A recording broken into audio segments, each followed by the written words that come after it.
Hello, and welcome to my Naruto Super Show series. Every week we decide a theme, talk about some Naruto, and jump online with said theme. The purpose of the series is something I've actually never shared with you before. It's less weekly entertainment and more an ongoing quest to find my father. I love you, Daddy. I know you're still playing it. I know he's on Ninja Storm 4 online. And I swear to God, I'm gonna beat that motherfucker. Literally. He fucks my mum. And this is the one. This is the episode. I just know it. You can't hide forever from me, Dad. Today's theme is about books. I've covered an animated 4 of the Naruto Hidens. So I thought I'd play as one team from every single book that I've read and try and rank them. And first up is Kakashi Hiden. Boo! I forgot what it was called. It was set in a blimp. Now, it's a memorable book, but it's the one I'm the most hazy on. At the time, I was just grateful for more Naruto media. The chance to see Kakashi, Might Guy, Anuki of all people, without Naruto as the focus, was refreshing. And that's why this works, changing up, mixing the protagonists. God, it makes you want 100 different novels. New characters suck. But Kakashi Hiden doesn't feel the need to hugely expand the Narutoverse, just play with some characters already inside it, in a very, very claustrophobic setting. It's Die Hard on a blimp. Ninja terrorists. There's so many little details that make this book great, like the ninja terrorists have to take into account Naruto Uzumaki.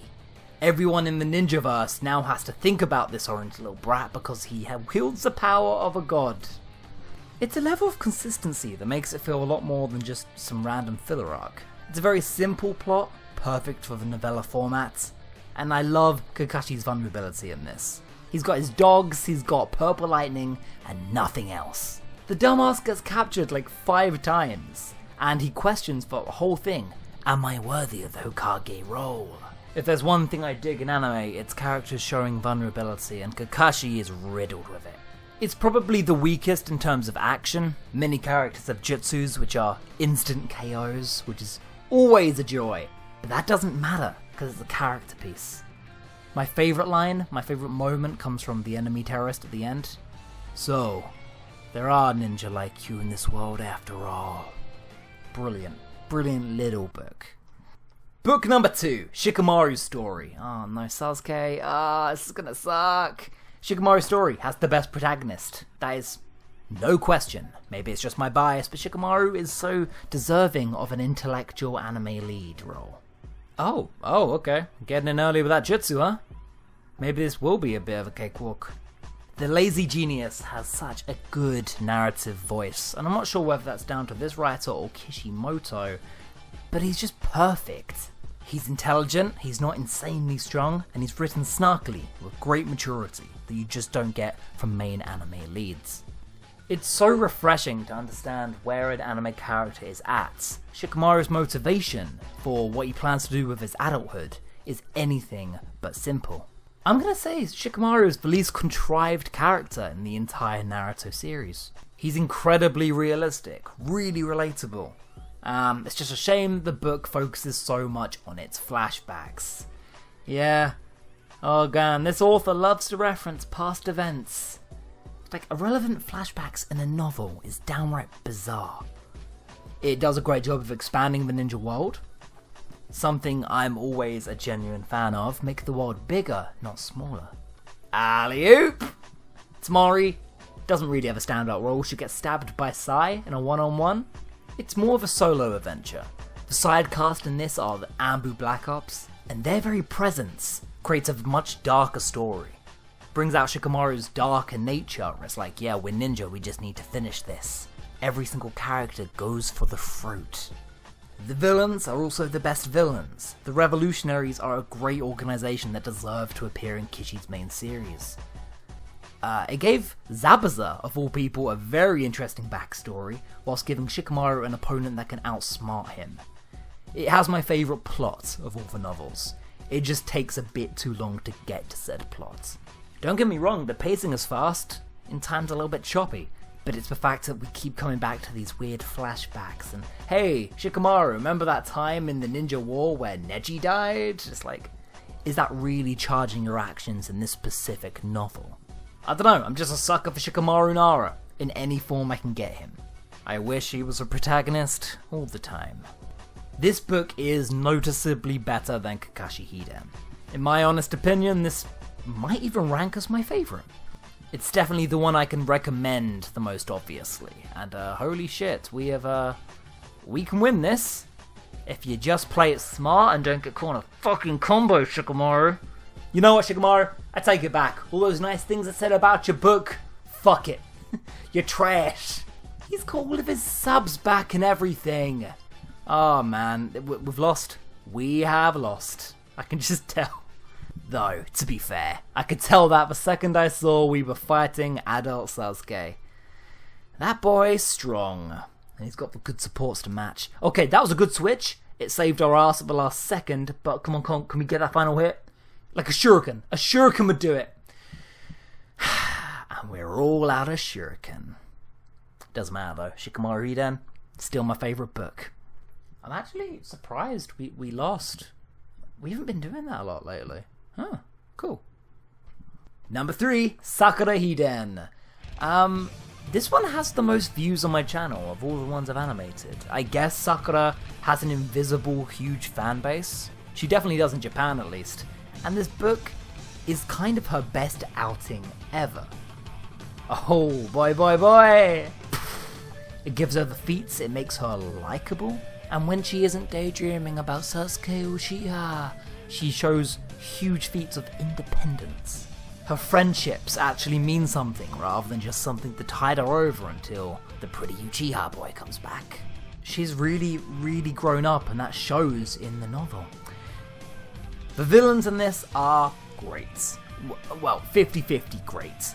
They're Vyambu, and expanding Vyambu in a period of peace is really cool. That's a great idea. They become much more money-based and extreme. There's no fight anymore. There's no war. Why would we need Vyambu Black Ops? So, part of peacetime is slowly fading out organizations like this. He's also the only villain I can remember. Kido. Oh wait, no, and Gengo. I remember Gengo. I cast him as the guy from Yu-Gi-Oh! Kido is great until you learn his motivation, which is creating Sharingan pills and QB cloaks. And it's all a bit silly, just a tad too far-fetched, even I can say. On top of that, you don't really have a lot of great action from your lead heroine. She punches and tanks. That is the two things Sakura Haruno can do. But luckily, you get Sai and Ino to fill in the void. I honestly think that combo battle is one of the best Naruto fights ever. It's smart, it's calculated. A medical ninja uses her brains to win the match.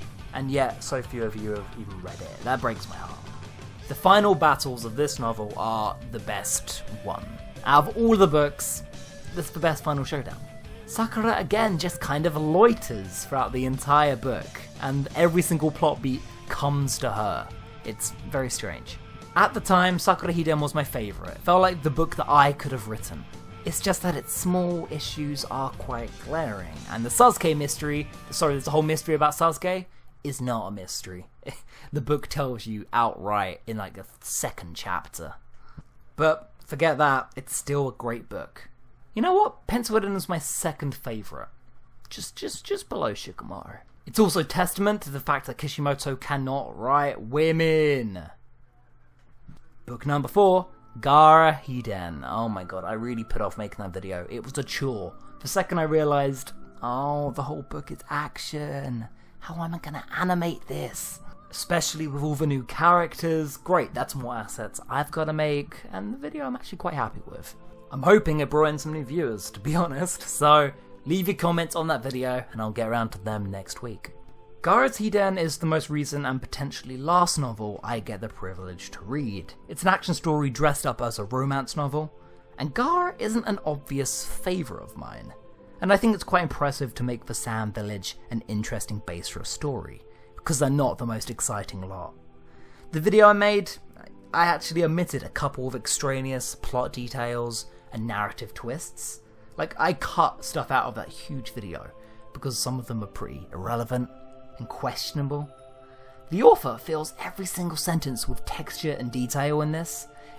It just oozes coolness. Gaara just seems cold, rational, sensitive, and talks like a man with a lot of blood on his hands, from his killing youth to his decisions as Kage. And the book really leans into that. The nature of their jobs, being ninja, is sick and barbaric, and Gaara knows this, but he also is stuck in the system. Which again makes Gaara probably one of the most interesting leads you could go with. You would not get that kind of self-awareness from Naruto Uzumaki, that's for sure. This one has the best action. It is breakneck, it is brutal, and it's written so evocatively. It's amazing. You would never think that you'd be made to think Kankuro is a badass. This book makes Kankuro seem like a fucking badass, and that's impressive. Because he fucking sucks in this game. Jeez, I'm gonna swap out of him. I had enough of his bullshit last week. There's just such layered sentences, and it's the best written novel as well. This is the most impressive writer. That could be down to the translator as well. I think both deserve huge credit, and you can read Gaara on Tumblr, online, right now. I completely recommend it. There's a final twist, and whilst I'm happy there is a final twist in a Naruto book, it's not the best. I've kind of slept on it, and it does just question everything you've awkwardly seen so far. It doesn't quite add up. You do want to see Shinki as well. Like, this, in a Gaara prologue, you would like to know, how does he adopt his son child? You will not find out in this novel. He does not show up. In fact, Gaara's love life it's not even confirmed. There's also just a couple too many twists. You know, when a book really tires itself out with back-to-back revelations, and it just doesn't need to. I think my country have stopped publishing the Hiden books. We're not getting them anymore after Sakura. And god, even that was like over a year ago, Jesus. But there are others. There's 2 Sasuke ones. There's Kaguya, Konoha, Madara. I think Jiraiya has a couple, but it's like the fictional book he actually wrote in the series.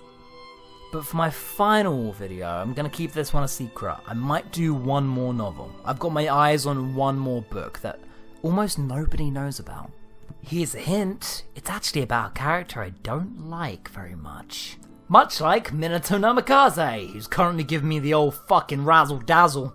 It's called Flying Raijin Nikushipu Senko Renadanjo Shiki. Bad name, dude. It was just a couple shadow clones, Kanayan or a Senkan at the end, and you call it that? Why won't this guy die? Okay, there he goes. The clock was about to decide that for you, buddy. It was out of my hands. I ain't losing again today, you hear? Never again. Never again. And the final novels, Itachi's too. His little duology. I hate these fucking things. Put Itachi Sunrise amongst the worst literature I've ever read. Pretty much embodying everything I don't like in fiction. I must have done this before, but Itachi's story is nothing but going through his youth and seeing every single accomplishment he's ever made. And the thing is, the book has interesting grounds. It really does. The Uchiha genocide, the history of Konoha before Naruto's birth. This is all stuff I love. It's just such a shame we had to experience it through Itachi. If this book was called Fugaku Hiden or Shizui Hiden, I'd get a lot more out of it. It's a very political book, considering we're talking about child soldiers who seem to be omnipotent and more powerful, wise and intelligent than every single adult.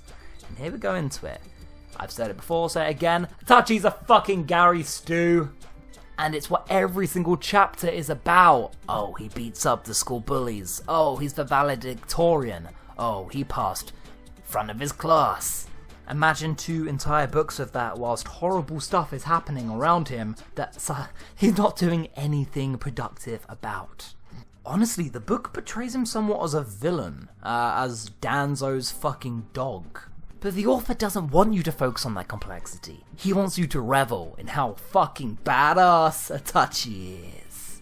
You know what I think is badass? Killing your clansmen for no reason. Killing innocent women and children. In one scene, Itachi just tortures one of his clansmen. It's twisted. Kage Uchiha gets tortured for no reason, other than Itachi thinks he's beneath him. No, but remember, he has the moral high ground. He was the good guy all along. The good guy that served the Foundation and tortures random people because they just fucking feel like it. The book is little more than an elitist power fantasy, and I stand by that. This book is kind of disgusting because we are talking about a fictional genocide, and you'd think focusing on that genocide would make it more understandable. Explain how there was no other way. But no, it makes Itachi seem so much worse. I almost threw this book in the pool. I took this on holiday. This was not summer reading. I almost threw the book in the pool. So in summary, from worst to best, Itachi, Kakashi, Gaara, Sakura, and then Shikamaru. Even though for all their faults, they're very evenly matched, except for fucking Itachi. Never read these books.